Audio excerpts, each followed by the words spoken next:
IAS தேர்வெழுதி ஒரு district collector என்கிற இடத்திற்கு வந்து அதற்கு பிறகு ஒரு துறைக்கு செக்ரட்டரி ஆகி அதற்கு பிறகு தன்னுடைய அனுபவத்தின் மூலமாக ஒருவர் தலைமைச் செயலாளராக வருகிறார். ஆகவே அவர் வாங்கி இருக்கிற பட்டம், அவர் பெற்றிருக்கிற படிப்பினை வானத்தை விட விசாலமானது. அந்த அறிவுக்கு பொருத்தமான தலைமை செயலாளர் பெரியாருக்கு அரசு மரியாதையோடு உடனடக்கம் செய்ய வேண்டும் என்று சொன்ன பொழுது தலைமைச் செயலாளர் சொன்னார், அப்படி செய்வதற்கு சட்டத்தில் விடவில்லை, சம்பிரதாயத்தில் விடவில்லை. ஏன் என்ன என்று கேட்டார் நாவலர். ஒருவன் அரசு மரியாதையோடு உடனடக்கம் செய்யப்பட வேண்டும் என்றால் அவர் ஒருவர் அரசு பதவியை அலங்கரித்திருக்க வேண்டும். பெரியார் எந்த அரசு பதவியையும் அலங்கரிக்கவில்லை. அவர் ஆச்சார கோடுகளை நிந்தனை செய்தார். அவர் இந்த நாட்டில் சாதி சமயம் சார்ந்து இயங்காமல் சாதியையும் சமய நம்பிக்கைகளை உடைத்தெறிவதற்கு போராடினார். தேவலோகத்து கேவலங்களை தெருவில் போட்டு மிதித்தார். அந்த உலகம் இந்த உலகம் என்று பேசிக் கொண்டிருந்த நம்பிக்கையிலே பெரியார் கல்லறிந்தார். அப்படிப்பட்ட பெரியார் ஒரே நேரத்தில் 8 பதவி, ஈரோடு முனிசிபல் சேர்மேன் உட்பட 8 பதவியை ராஜினாமா செய்தவர் பெரியார். ஆகவே பதவியையே மறுதலித்த பெரியாருக்கு அரசு மரியாதையோடு உடனடக்கம் செய்ய சட்டமும் இடம் தரவில்லை, சம்பிரதாயமும் இடம் தரவில்லை. ஆகவே அரசு மரியாதையோடு பெரியாருக்கு உடனடக்கம் செய்தால் இந்த ஆட்சி பெரியாருக்கு காணிக்கை என்றார் அண்ணா. சட்டத்தின் பேரால் விசுவாச பிரமாணம் எடுத்துக்கொண்ட நீங்கள் இந்த ஆட்சியை இழக்க வேண்டியது வரும் என்று தலைமைச் செயலாளர் சொன்னார். இந்த தகவலை ட்ரங்கால் போட்டு வேலூரில் இருந்த கலைஞருக்கு நாவலர் சொன்னார், விளைவுகள் எதுவாக இருந்தாலும் சரி, பெரியாருக்கு அரசு மரியாதைதான் உடனடக்கம், இதிலே நான் உறுதியாக இருக்கிறேன், தலைமை செயலரிடத்தில் காரியத்தை பார்க்க சொல்லுங்கள் என்று கலைஞர் சென்னை விரைந்தார். துப்பாக்கி குண்டுகள் துந்துகி முழங்க பெரியாருக்கு அரசு மரியாதையோடு உடனடக்கம். லட்சக்கணக்கான தொண்டர்கள் அவருக்கு அஞ்சலி செலுத்தினார்கள். இந்தியா பாகிஸ்தான் யுத்தத்தை 10 நாளில் சந்தித்தவர், 102 அணிசாரா நாடுகளுக்கு தலைமை வகித்தவர். அன்னை இந்திரா தலைவர் கலைஞரை, முதலமைச்சர் கலைஞரை தொடர்பு கொண்டு பெரியார் மறைந்த செய்தி கேட்டு பேர் அதிர்ச்சி அடைந்தேன். பெரியாரை இழந்து வாடுகிற உங்களுக்கும் அவரது குடும்பத்திற்கும் ஒன்றிய அரசாங்கத்தின் சார்பிலும் இந்திய தேசிய காங்கிரஸ் கட்சியின் சார்பிலும் ஆழ்ந்த இரங்கல்கள். அதைவிட அதிர்ச்சி கலைஞர், பெரியாருக்கு நீங்கள் அரசாங்க மரியாதையோடு உடனடக்கம் செய்தீர்களாம், அதனால் நீங்கள் ஆட்சியில் நீடிக்கிற வாய்ப்பு உங்களுக்கு குறைவாக இருக்கிறது என்று சட்டமேதைகள் என்னிடத்தில் சொல்லுகிறார்கள். அவர்களுக்கு என்ன பதில் சொல்வது என்று தெரியவில்லை என்று இந்திரா கலைஞரிடத்தில் சொன்னார். அப்பொழுது கலைஞர் கேட்டார், அப்படி என்ன தவறு செய்து விட்டேன்? இல்லை, நீங்கள் எந்த அரசு பதவி வகிக்காத பெரியாருக்கு அரசு மரியாதையோடு உள்ளடக்கம் செய்ததன் மூலம் நீங்கள் விசுவாச பிரமாணத்தை மீறிவிட்டீர்கள் என்று இந்திரா சொன்னார். கலைஞர் கேட்டார், நீங்கள் மகாத்மா காந்திக்கு அரசு மரியாதையோடு உடனடக்கம் செய்தீர்களே, அவர் எந்த பதவி அலங்கரித்தார் என்று கேட்டார். இந்திரா சொன்னார், அவன் தேசத்தின் விடுதலை பிதாமகன், அது விதிவிலக்கென்றார். கலைஞர் இந்திராவிடத்தில் பதில் சொன்னார், அவர் தேசத்திற்கு காந்தி விடுதலை வாங்கி தந்தார், எங்கள் பெரியார் மனித குலத்திற்கே விடுதலை வாங்கி தந்தார், அது சரி என்றால் இதுவும் சரிதான் என்றார் கலைஞர். இவருக்கு பேர் தான் கலைஞர். அவருக்கு இன்றைக்கு 102வது பிறந்த நாள் விழா. திராவிட முன்னேற்ற கழகத்தின் தளபதியின் தலைமையில் இருக்கிற ஆட்சியை, கலைஞருடைய பிறந்த நாளை கொண்டாடுகிற இந்த காலத்தில் இந்த ஆட்சியை முடித்து விட வேண்டும் என்று சில பேர் முகாரி ராகம் பாடிக்கொண்டிருக்கிறார். மதுரையிலே முருகன் பெயராலே ஒரு மாநாடு பிஜேபி கட்சி இந்து முன்னணி என்கிற போர்வையில் நடத்தி அந்த மாநாட்டில் திமுகவிற்கு சில சங்கடங்களையும் சவால்களையும் அவர்கள் இன்றைக்கு விட்டிருக்கிறார்கள். பிஜேபி கட்சியை நடத்தி இருக்கலாம், ஏன் இந்து முன்னணி என்கிற போர்வையிலே மறைந்து கொண்டு முருகன் மாநாடு நடத்தினார்கள் என்று எனக்கு தெரியவில்லை. ஆனால் நான் பிஜேபி கட்சியிடத்தில் கேட்கிற கேள்வி, நீங்கள் கொண்டாடிய முருகன் மத முருகனா, நீங்கள் கொண்டாடிய முருகன் இன முருகனா, நீங்கள் கொண்டாடிய முருகன் தமிழ் முருகனா என்பதுதான் எனது கேள்வி. முருகன் தமிழ் கடவுள் தான். அவன் சிவபெருமானுக்கும் பார்வதிக்கும் பிறந்தவன். பாலசுப்பிரமணியன், சுப்பிரமணியன், தண்டாயுதபாணி என்றெல்லாம் நீங்கள் அவனுக்கு பின்னால் ஒரு பெரிய கதையை நீங்கள் கட்டி வைத்திருக்கிறீர்கள். நாஞ்சில் சம்பத்து சமய நம்பிக்கை உள்ளவர்களை நான் குறைத்து மதிப்பிடவில்லை. நான் நாத்திகம் பேசினாலும் என்னுடைய தாய் என்னுடைய நெற்றியில் இடுகிற திருநீற்றை அங்கீகரிக்கிறவர். நான் திராவிட இயக்கத்தின் சொற்பொழிவாளனாக இருந்தாலும் ஒரு 13 நாட்கள் விராலிமலையில் பெரிய புராணம் பேசியவன் நான். ஆனால் இன்றைக்கு மதத்தின் பெயரால் ஒரு அரசியலை செய்வதற்கு அந்த காவி கும்பல் தமிழ்நாட்டில் இன்றைக்கு வந்திருக்கிறது. அயோத்தியிலே ராமனை வைத்து அரசியல் செய்தார்கள். பாபர் மசூதியை ஒரு சூரியோதயத்தில் உடைத்து நொறுக்கினார்கள்.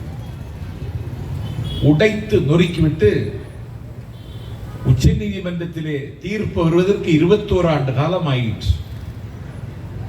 உச்ச நீதிமன்றத்தினுடைய நீதியரசர் என்ன தீர்ப்பு சொன்னார் என்றால், உடைத்தவனுக்கே அந்த இடம் சொந்தம் என்று தீர்ப்பு வழங்கினார். எனக்கு தெரிந்து உலக வரலாற்றில் இப்படி ஒரு தீர்ப்பு வந்ததே கிடையாது. உடைத்தவனுக்கே அந்த இடம் உரிமை உள்ளது.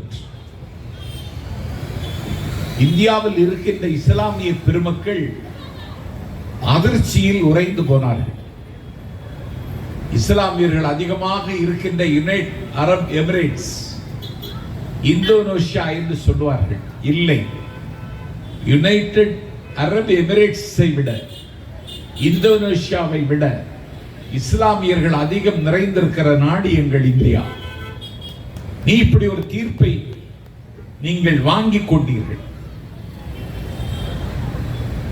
திருவாரூர் முருகன் என்ற ஒரு திருடன், அவன் திருச்சி லலிதா ஜுவல்லரியில் நள்ளிரவில் அந்த ஜுவல்லரியினுடைய சுவரை உடைத்துக் கொண்டு உள்ளே போய் நகைகளை திருடினான்.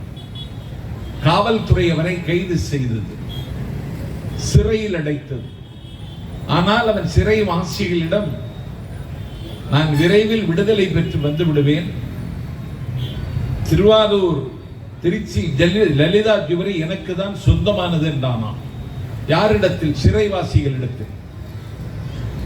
போக்கற்றவனே, நீ எப்படி லலிதா ஜுவல்லரிக்கு உரிமையாளனாக முடியும் என்று கேட்ட பொழுது அவன் சிறைச்சாலை இருக்கிற சக கைதிகளிடம் திருவாரூர் முருகன் என்கிற திருடன் சொன்னானாம், பாபர் மசூதியை உடைத்தவர்களுக்கே சொந்தம் என்று உச்ச நீதிமன்றம் தீர்ப்பு வழங்கி இருக்கிறது.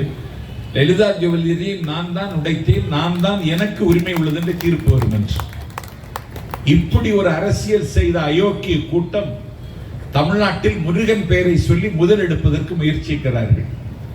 நீங்கள் ராமர் பெயரை சொன்னீர்கள், பாபர் மசூதியை உடைத்து நொறுக்கினீர்கள், ராமருக்கு கோவில் கட்டினீர்கள்.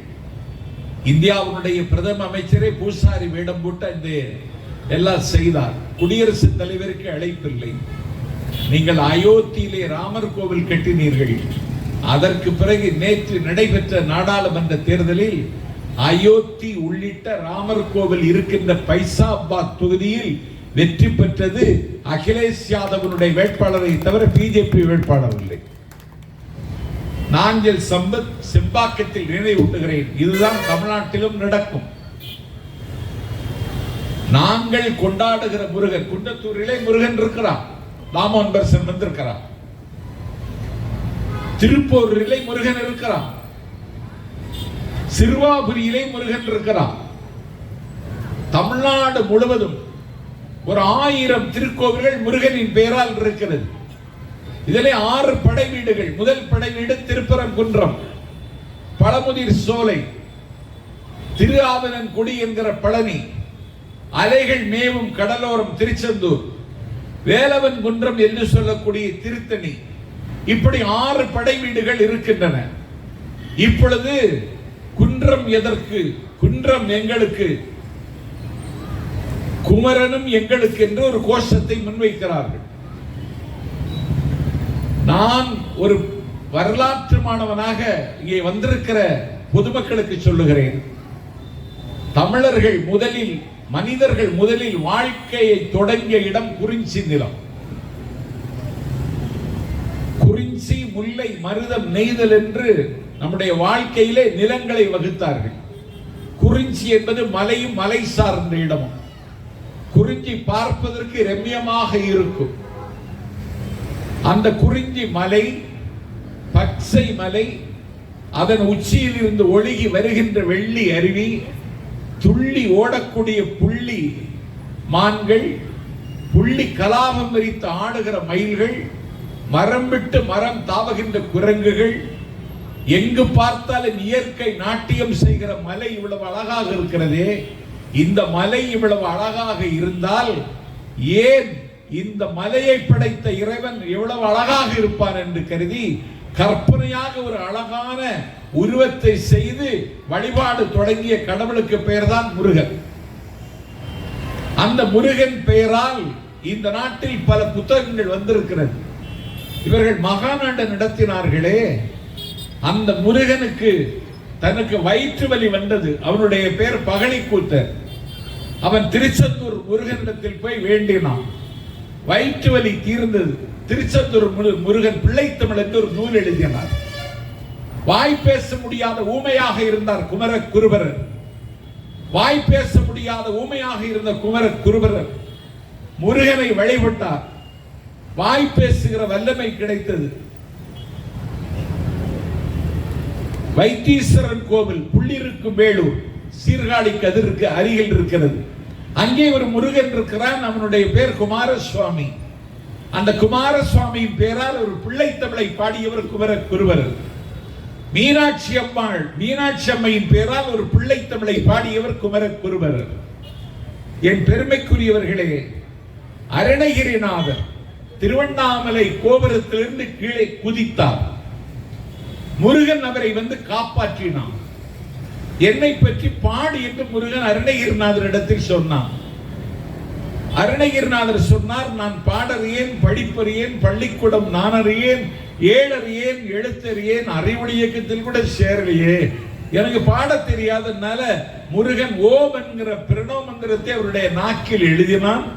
உடனே அருணகிரிநாதர் முத்தை தெரு பத்தி திருநகை அத்தைக்கிரை சக்தி சரவண முத்திக்கொரு வித்துக்குருபரன் என ஓதும் முக்கட்பரமர்க்கு சொல்லியின் முற்பட்டது கற்பித்திருவரும் 33 தமரரும் அடிபேண 10 தலை ரத்த கணதோடு ஒற்றைக்கிரி மற்றை பொருது வட்ட பகல் வட்டத்திகிரி நிறமாக என்று சரம் சரமாக திருப்புகளை அருணகிரிநாதர் பாடினார்.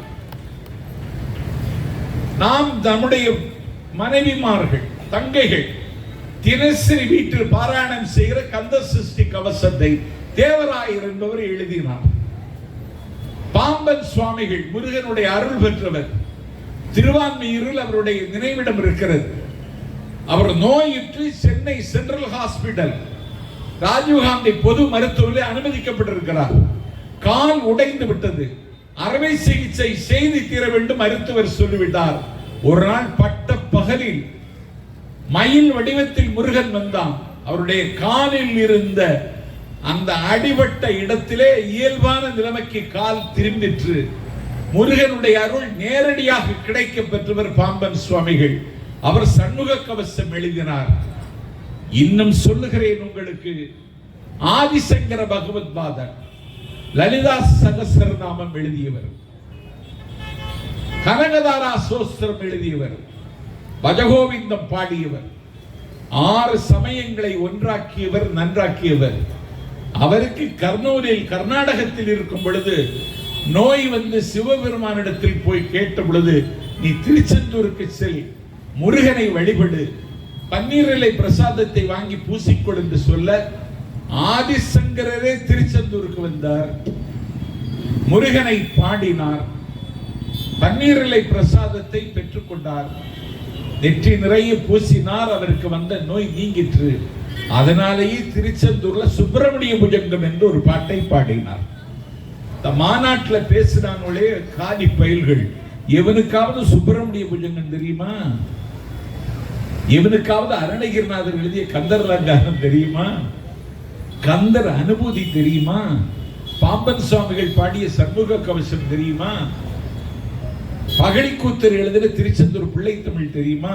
ஒண்ணும் தெரியல. அதன் தலைவர் நயனார் நாகேந்திரன் மாநாட்டில் கண்ணதாசனுடைய கவிதை பனியது நதியது கடலது என்கிற பாட்டு, மதுரை சோமு பாடிய பாட்டை பாடிட்டு அவர் முடிச்சிட்டார் கச்சேரிய. நாடகம் ஒன்று நடத்தினார்கள். மதுரையில் அந்த நாடகம் நடந்தது. பெரிய கூட்டம் என்று திட்டமிட்டு சில பேர் பேசுகிறார்கள்.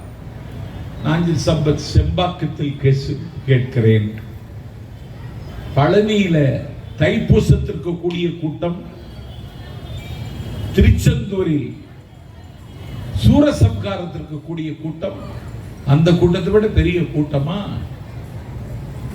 ஏன் இப்படி மதத்தை வைத்து அரசியல் செய்கிறீர்கள்? பழனிக்கு பாத யாத்திரை போகிறான், காலில் செருப்பு கிடையாது, செருப்பு இல்லாமல் நடக்கிறான், இரவும் பகலும் நடந்து கொண்டே போகிறான். தண்ணீர் காணுகிற இடத்தில் குளித்திருக்கிறான். அன்னதானம் போட்டால் சாப்பிட்டு கொண்டு நடந்து போய்கொண்டிருக்கிறான். அவன் போய்கொண்டிருக்கிறான். இப்படி லட்சக்கணக்கான மக்கள் பழனிக்கு பாத யாத்திரையாக போகிறார்கள். தாராபுரம் என்கிற இடத்தில் அன்வர் என்று ஒரு முஸ்லிமானவர், அவர் பாய் வியாபாரம் செய்கிறார். அவர் 65 பிளக் பாய்ந்து தன்னுடைய கடைக்கு முன்னால் வைக்கிறார்.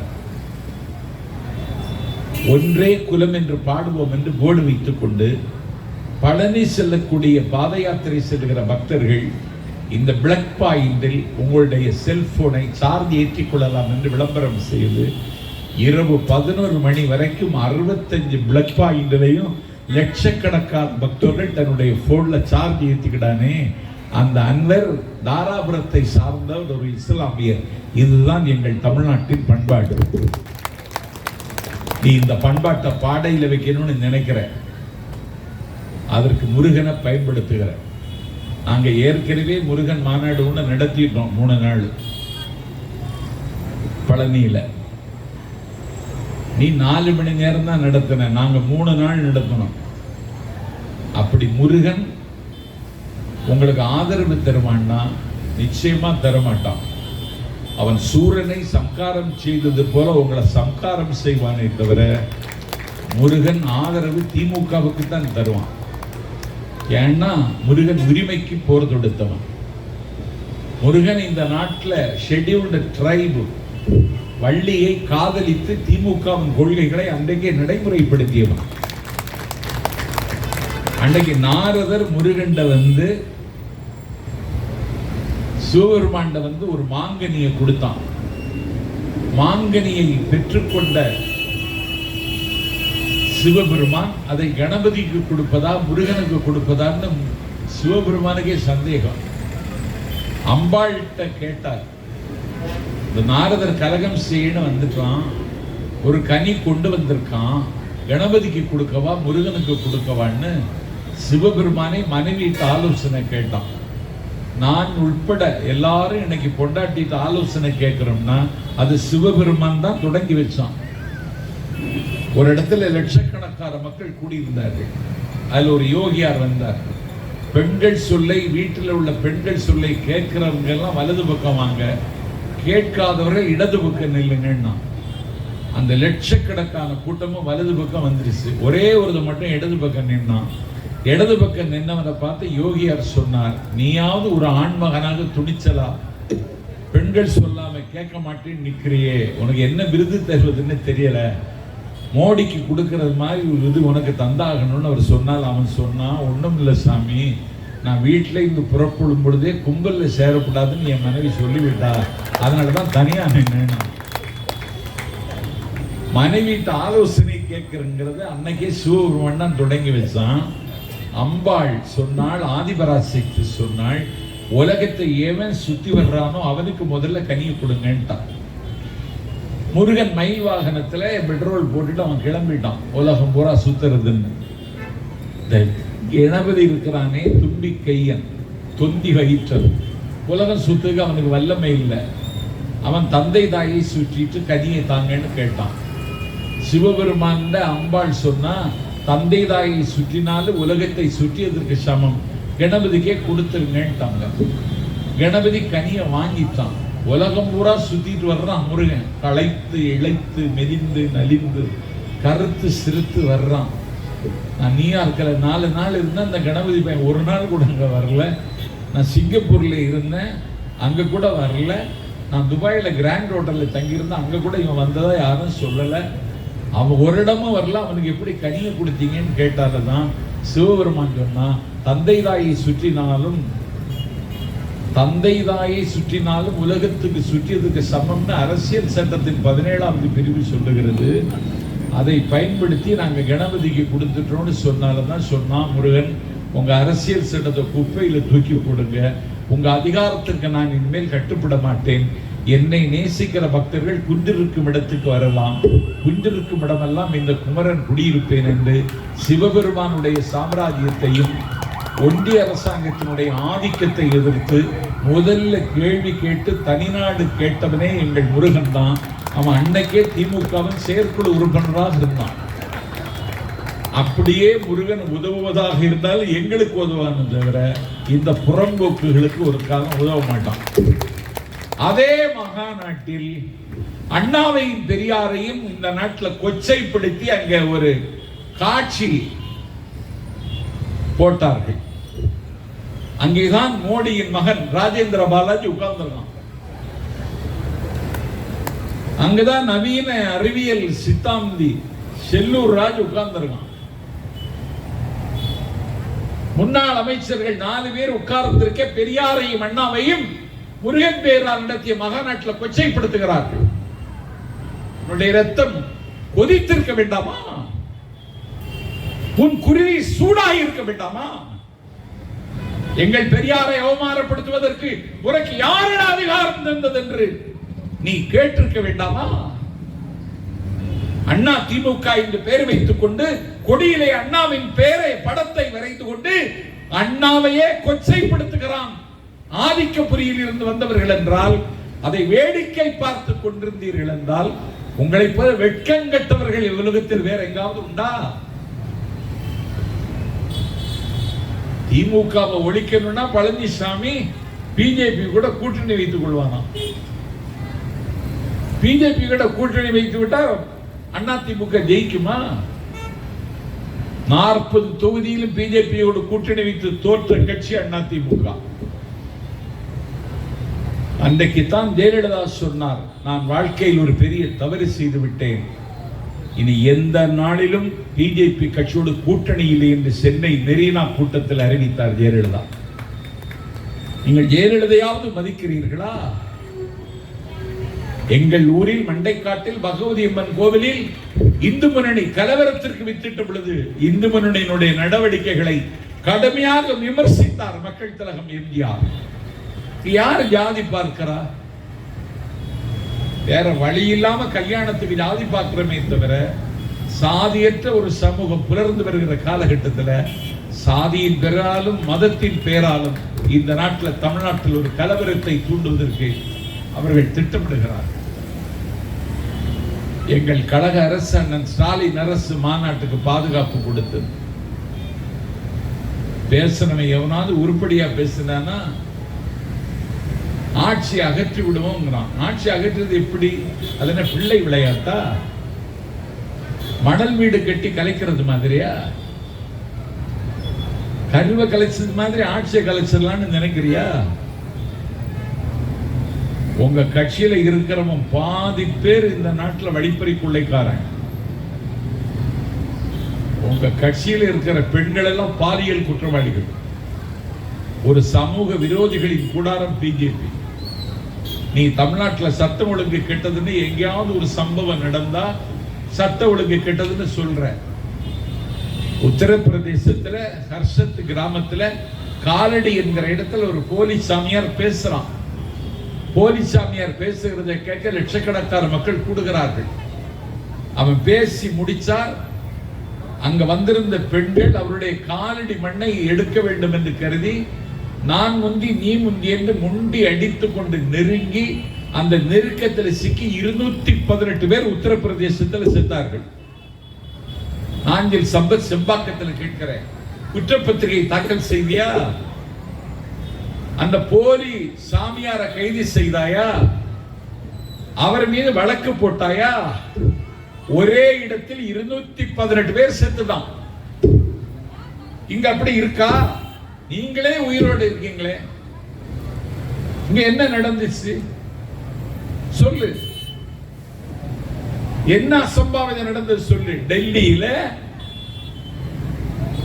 பிரயாகா சங்கமத்துக்கு வந்த பக்தர்கள் பிரயாகாவுக்கு வருவதற்கு ட்ரெயின் ஏற போறான். டெல்லியில ட்ரெயின்ல இடம் கிடைக்காம நெரிசல்ல சிக்கி 18 பேர் டெல்லி பிளாட்ஃபார்ம்ல துடிக்க துடிக்க சாகறான். நீ சட்ட ஒழுங்க காப்பாத்துறியா? எங்க ஆட்சியில குறை இருந்தா சொல்லு, குற்றம் இருந்தால் சொல். எங்கள் ஆட்சியை கேள்வி கேட்க உனக்கு எல்லா உரிமையும் உண்டு. ஆனால் எங்கள் ஆட்சியை குடை சாய்த்து விடுவோம் என்று இந்த மிரட்டுகிற துணியை வைத்துக் கொள்ளாதீர்கள். திமுகவை கேள்வி கேட்டாலும் திமுகவுக்கு இன்னைக்கு சரண்டர் ஆயிட்டான்.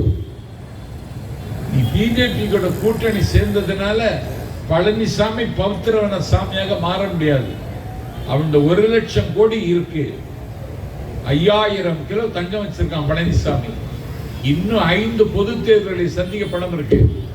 பணத்தை வச்சுட்டு ஜெயிச்சிடலான்னு நினைக்கிறான். நான் சம்பத்து ஒன்ன சொல்றேன், எங்கள் ஆட்சியில் நேரடியாக பலன் பெற்றவர்களின் எண்ணிக்கை மட்டும் 2,88,00,000 பேர்.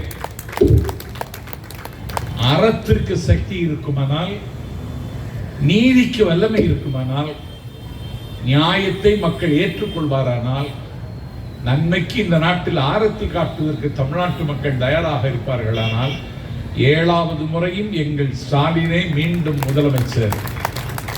அதை எழுதி காட்டுகிற குருஷேத்திரம் விரைவில் வர இருக்கிறது. அணிகளை பலப்படுத்துங்கள், ஆயுதங்களை கூர்தீட்டுங்கள். திரும்பாக இருக்கிற கழக தோழர்களை இரும்பாக மாறுங்கள், இரும்பாக இருப்பவர்களை ஆயுதங்களாக அவதாரமிடுங்கள் என்று என்னுடைய வேண்டுகோளை உங்கள் முன்னால் வைத்து இந்த நிகழ்ச்சியில் கலந்து கொண்டு பேசியதில் மகிழ்ச்சி அடைகிறேன் என்பதை பதிவு செய்து விருப்பமில்லாமல் விடைபெறுகிறேன். நன்றி, வணக்கம்.